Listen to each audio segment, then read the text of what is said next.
वृंदा को अंगद की पत्नी बना हुआ देखकर नोएना और परी के पैरों तले जमीन खिसक जाएगी।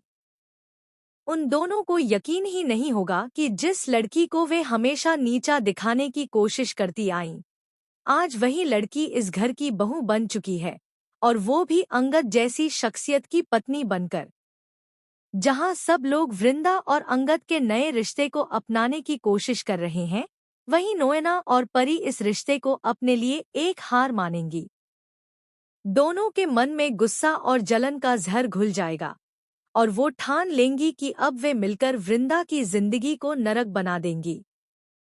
कहानी यहीं से एक नए धमाकेदार मोड़ की तरफ बढ़ती है, क्योंकि अब शुरू होगी क्योंकि सास भी कभी बहू थी कि सबसे खतरनाक जंग, जहां प्यार, नफरत, ईर्ष्या और बदले की आग सब एक साथ सुलगेंगे।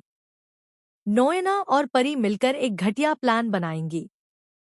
वे अब वृंदा पर हाथ उठाने से भी पीछे नहीं हटेंगी। वो उसकी हर खुशी छीन लेने की ठान लेंगी। नोएना के दिमाग में ये बात घर कर जाएगी कि अगर वृंदा अंगद की पत्नी बन सकती है, तो वो क्यों नहीं। वहीं परी को इस बात की जलन सताएगी कि जिसकी शादी रणविजय से टूट चुकी है, वही लड़की अब घर की बहू बन गई है और उसे सब सम्मान दे रहे हैं। दोनों मिलकर अब एक ऐसा जहर घोलेंगी कि घर में सबके रिश्ते हिल जाएंगे।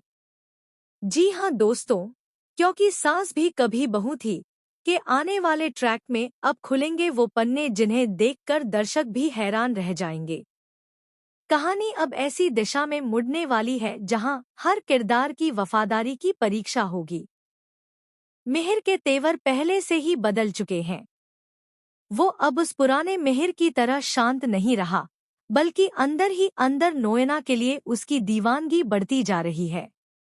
मिहिर को अब यही लगता है कि अगर नोएना नहीं होती तो उसकी जिंदगी बच नहीं पाती। वो समझता है कि नोएना उसकी तन्हाई की दवा है, वो तुलसी की जगह ले चुकी है उसके दिल में। लेकिन उसे जरा भी अंदाजा नहीं है कि नोएना इस रिश्ते को सिर्फ एक हथियार की तरह इस्तेमाल कर रही है। वो जानती है कि मिहिर के जरिए वो तुलसी को तोड़ सकती है, उसे कमजोर बना सकती है।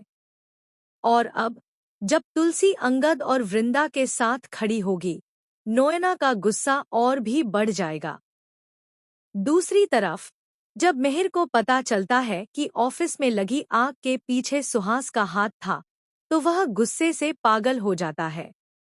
वो सोच भी नहीं सकता था कि सुहास जैसी इंसान, जिसे वो पहले अपना दोस्त मानता था, इतनी नीच हरकत कर सकता है।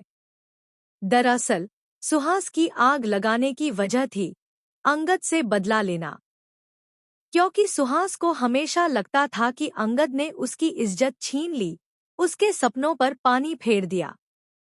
जब मिहिर को यह सच पता चलता है, तो वो हर किसी पर शक करने लगता है। उसे अब हर जगह साजिश दिखाई देने लगती है, और इस आग में घी डालने का काम करती है नोएना, जो बार बार मिहिर के कान भरती है कि तुलसी अब पहले जैसी नहीं रही, वो सिर्फ अंगद और वृंदा का साथ दे रही है।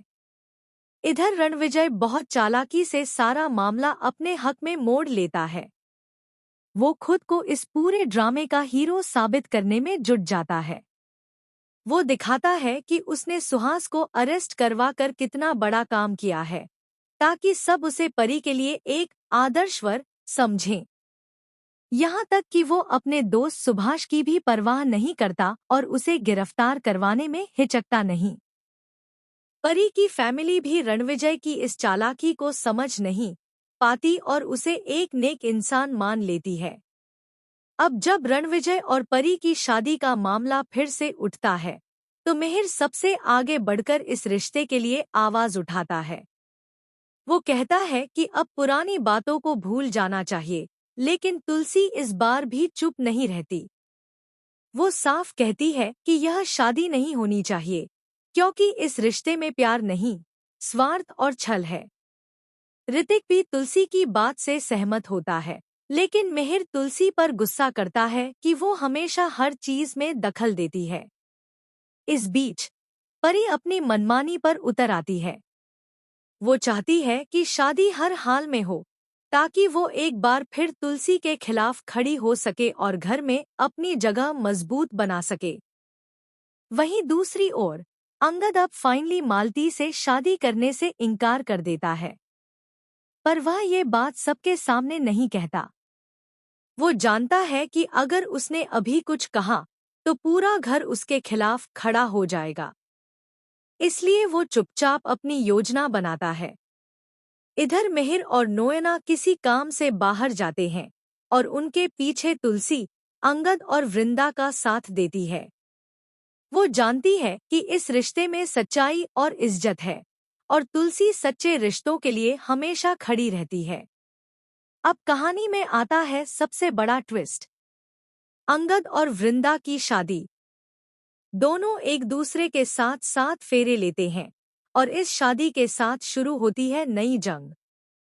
शादी के बाद जब तुलसी उन्हें आशीर्वाद देती है, तभी मिहिर वापस लौटता है और जो कुछ देखता है उस पर यकीन नहीं कर पाता। उसकी आंखों में गुस्सा, हैरानी और धोखे का समंदर उमड़ पड़ता है। वो तुलसी पर चिल्लाता है, तुमने हमेशा मुझे धोखा दिया।